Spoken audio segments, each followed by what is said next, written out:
আসসালামু আলাইকুম ইমরান, আশা করি সবাই অনেক অনেক অনেক ভালো আছেন। তো বর্তমানে যে জেনারেশন ভাই, প্রত্যেকটা ঘরে ঘরে কিন্তু ল্যাপটপের প্রয়োজন আছে। তো এই কথা চিন্তা করে কিন্তু বর্তমানে মিরপুর 10 নম্বর বলেন, এলিফেন্ট রোড বলেন, বিভিন্ন জায়গায় কিন্তু ল্যাপটপের দোকান কিন্তু হিউজ পরিমাণ বেড়েছে। তো সেই ক্ষেত্রে আমি এইটাই বুঝেছি যে ল্যাপটপের অনেকগুলো ভেরিয়েশনও কিন্তু বেড়েছে।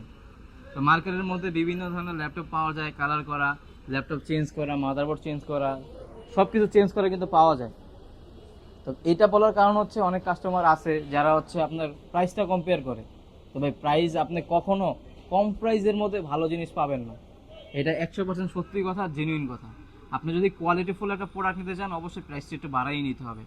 এই যেমন আমি যে ল্যাপটপটা আজকে আমি নিয়ে কথা বলবো, এটা হচ্ছে এইচপি এলিটবুকের খুবই কমন একটা মডেল। বর্তমান মার্কেটে মনে করেন যে মুড়ির মতো চলতেছে, এটা বলতে পারেন। তো এইচপি এলিটবুক সিরিজের 845G9, এটা রাইজেন 5-এর হচ্ছে 6600 সিরিজের একটা ল্যাপটপ। র্যামও আছে, 16 জিবি র্যাম আছে, 512 জিবি এসএসডি করা আছে।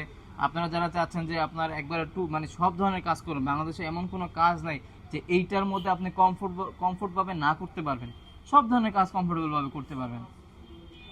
আমার ল্যাপটপ যেটা আছে একবারে 100% অরিজিনাল কালার আছে, কিবোর্ডে ব্যাকলাইট, ফিঙ্গারপ্রিন্ট সেন্সর, যা যা ফিচার থাকা প্রয়োজন প্রত্যেকটা ফিচার অ্যাভেলেবেল আছে। তো ল্যাপটপটা যে প্রাইসটা দিচ্ছি আজকে, একবারে 100% এই ক্যাটাগরির প্রোডাক্টের প্রাইস দিচ্ছি খুবই রিজনেবল প্রাইসে, ইনশাল্লাহ পেতে চলে আসতে হবে অন্তর আইডিতে। তো এই ল্যাপটপটার প্রাইস দিয়ে দিচ্ছি আজকে অনলি হচ্ছে 52।